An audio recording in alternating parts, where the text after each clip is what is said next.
En la noche en que Daniel murió, su celular vibró. No una vez, sino 3. La ambulancia aún estaba estacionada frente a la casa. La sirena ya había sido apagada. Los vecinos observaban por las rendijas de las cortinas. La esposa, pálida, sentada en el escalón de la puerta, intentaba entender cómo un infarto podía ser tan rápido, tan silencioso, tan definitivo. Y dentro del bolsillo del pantalón de Daniel, el teléfono insistía.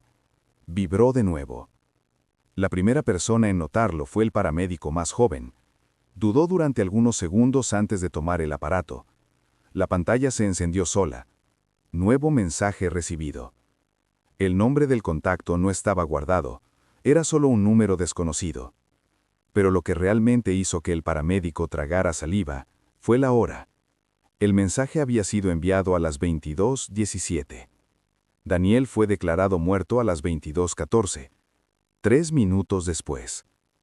Al principio, nadie lo encontró extraño. Podría ser un retraso en la entrega del mensaje, un error del operador, coincidencia. Pero aquello no se detuvo allí. Al día siguiente, ya en el velorio, el teléfono volvió a vibrar. La esposa, Elena, estaba al lado del ataúd cuando escuchó el sonido apagado proveniente del bolso donde había guardado el celular de su marido. Parte de ella quería ignorarlo, otra necesitaba saber. Nuevo mensaje. El mismo número. Lo abrió. No deberías haber hecho eso. Elena sintió que le faltaba el aire. En los días siguientes los mensajes continuaron, siempre de madrugada. Te advertí que no terminaría así. Tú sabes la verdad. Busca en el lugar correcto. Elena intentó apagar el aparato. No se apagaba. Llamó al número. Alguien contestó, pero nadie habló. Solo un ruido, como viento pasando por un pasillo vacío. Minutos después, nuevo mensaje. No hagas eso. Elena comenzó a dudar de su propia cordura, hasta que una semana después, algo cambió. El mensaje llegó durante el día. En el tercer cajón. Ella estaba en la oficina de Daniel, y había 3 cajones. El tercero estaba cerrado con llave. El celular vibró otra vez. La llave no está en la casa. El miedo dejó de ser abstracto. La llave está en el banco. Daniel tenía una caja de seguridad alquilada en el banco. Elena nunca se interesó por el contenido. Al día siguiente consiguió acceso. Dentro, solo había un sobre. Y dentro del sobre, una pequeña llave plateada. Volvió a casa. Se sentó frente al escritorio. Insertó la llave en el tercer cajón. Giró. El clic resonó demasiado fuerte. Dentro había una carpeta negra y un celular antiguo. Elena abrió la carpeta. Fotos de ella, recientes y antiguas. Fotos tomadas desde lejos, en la calle, en el supermercado, en el gimnasio, siempre a distancia, como si alguien estuviera observando. Tomó el celular antiguo. Después de cargarlo, pidió contraseña. Su celular vibró. Tú sabes la contraseña. Tecleó la fecha en que conoció a Daniel. Se desbloqueó. El historial de mensajes estaba abierto. Y allí estaba el mismo número desconocido. Pero no eran mensajes recibidos, eran enviados. Por Daniel. Meses antes de morir. Las mismas frases que Elena venía recibiendo. No deberías haber hecho eso. Busca en el lugar correcto. El primer mensaje enviado decía, cuando ocurra, continúa. Elena sintió que el mundo giraba. ¿Daniel había programado todo? ¿Sabía que moriría? Corrió hacia el celular principal. Nuevo mensaje recibido. Él nunca te contó sobre mí. Elena escribió por primera vez. ¿Quién eres? Respuesta inmediata. Pregúntale a él. Él está muerto. La respuesta tardó algunos segundos.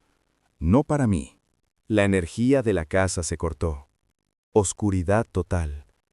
Elena se quedó quieta en la cocina, iluminada solo por la pantalla del celular. El aparato antiguo vibró al mismo tiempo. Se acercó despacio.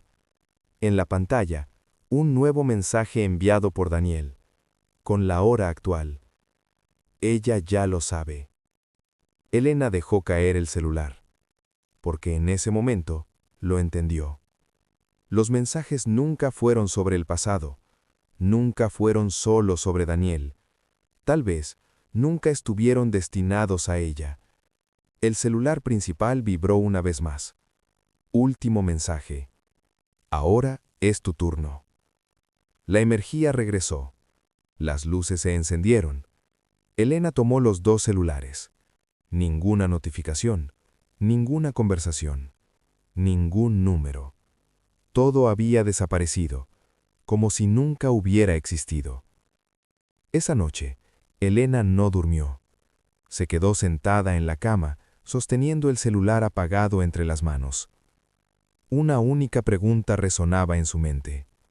Si Daniel lo programó todo, si sabía que moriría, si cada mensaje formaba parte de un plan, entonces, ¿quién estaba respondiendo ahora? Y si los mensajes continuaran, ¿para quién serían enviados la próxima vez?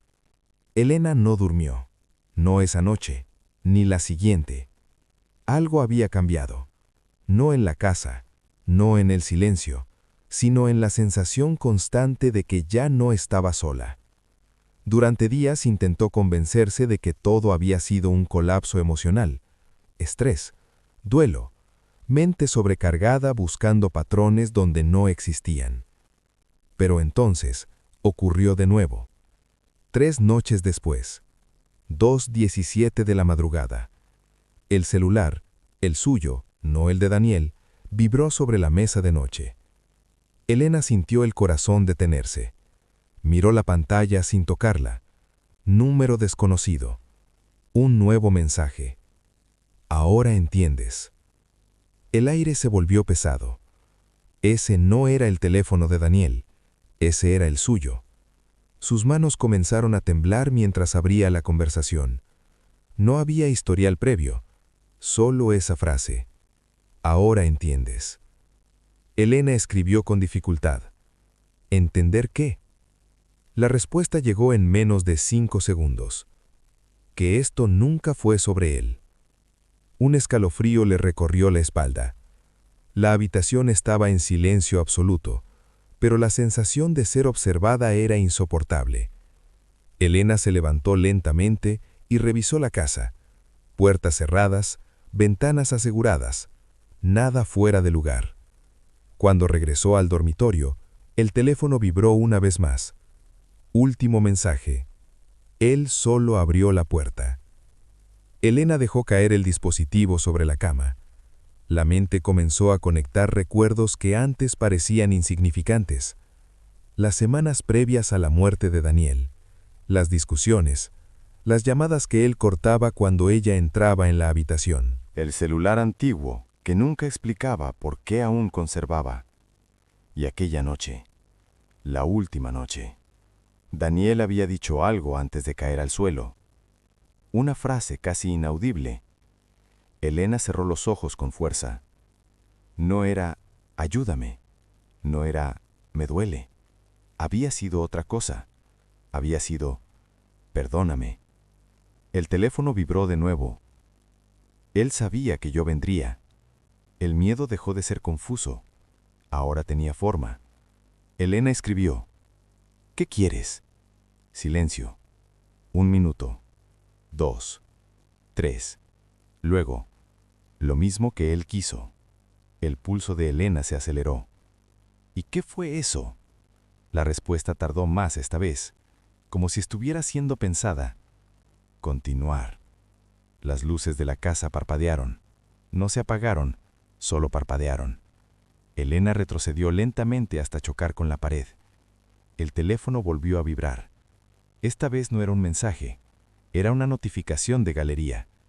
Una nueva imagen recibida. Elena abrió la foto y sintió que el mundo se inclinaba bajo sus pies. Era su dormitorio, tomada desde el interior, desde una esquina alta. La imagen mostraba su propia espalda, de pie junto a la cama. La foto había sido tomada hacía menos de 1 minuto. Elena giró la cabeza lentamente hacia el rincón del techo. No había nada, pero la sensación seguía allí, observándola. El teléfono vibró una vez más. Ahora es tu turno de enviar el primer mensaje. Las manos le sudaban. ¿Enviar a quién?, escribió. La respuesta fue inmediata. A él. El corazón se detuvo por un segundo. Daniel está muerto. 3 puntos aparecieron en la pantalla. Escribiendo. ¿Eso crees? El aire se volvió frío. Elena sintió algo detrás de ella. No un sonido, no un movimiento, una presencia. El teléfono mostró una nueva instrucción. Escribe. Cuando suceda, continúa. Elena dejó caer el aparato al suelo. Esa era la primera frase que Daniel había enviado meses antes. La misma, exactamente la misma. El ciclo, la secuencia, el inicio. Daniel no estaba recibiendo mensajes después de morir. Daniel había sido el siguiente en la cadena. Elena comprendió entonces lo que significaba abrir la puerta.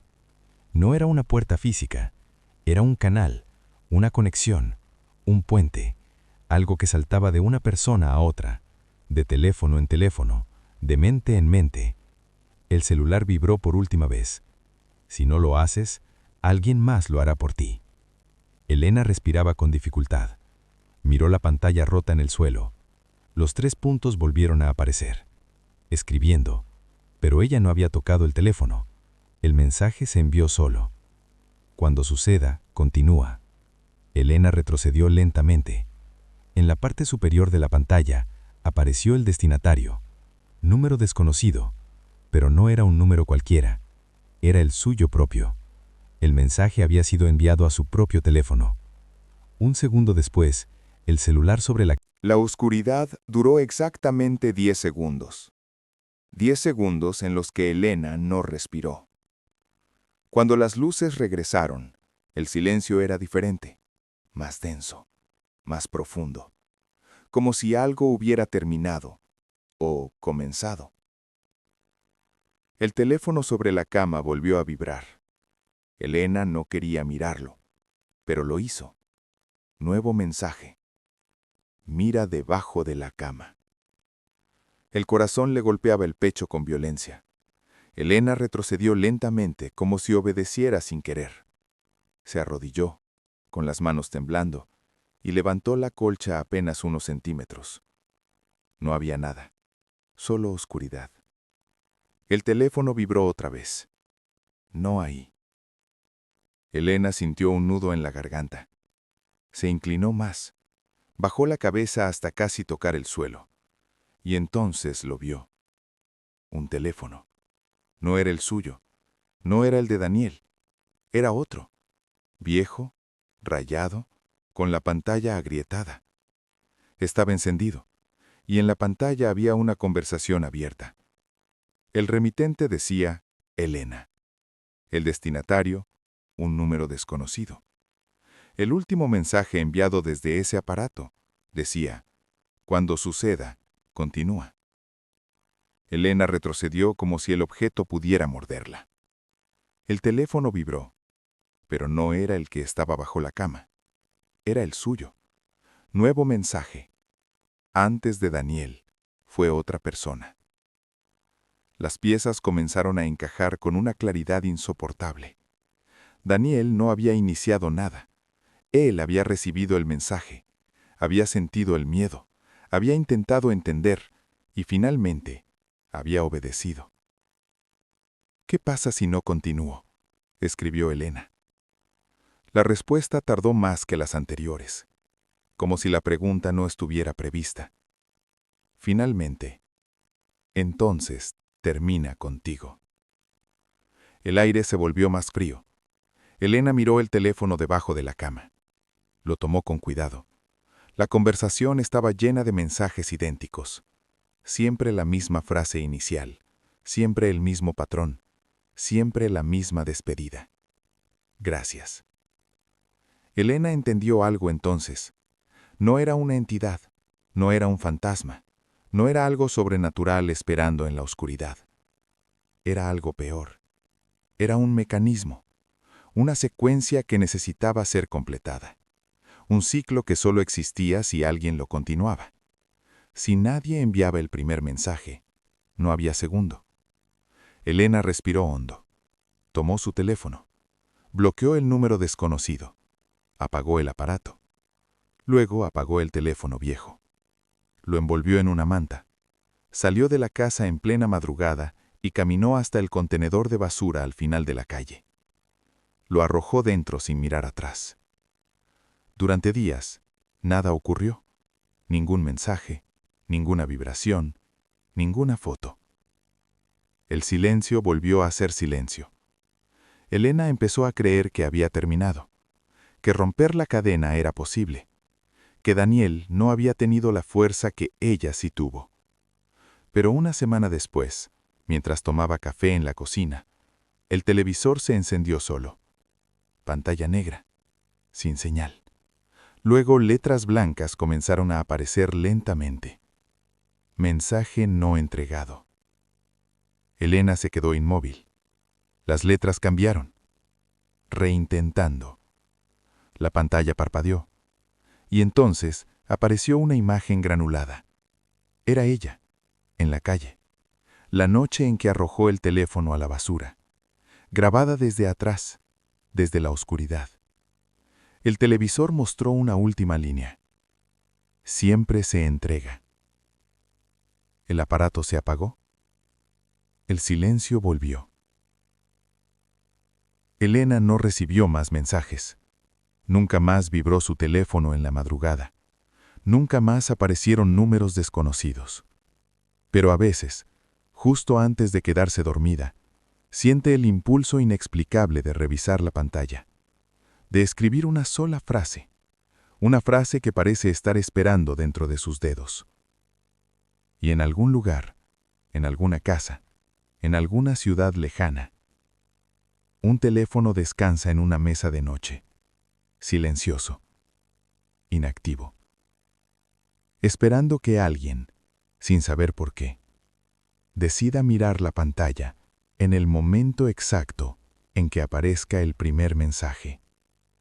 Cuando suceda, continúa. Y esta vez, tal vez, nadie lo detenga.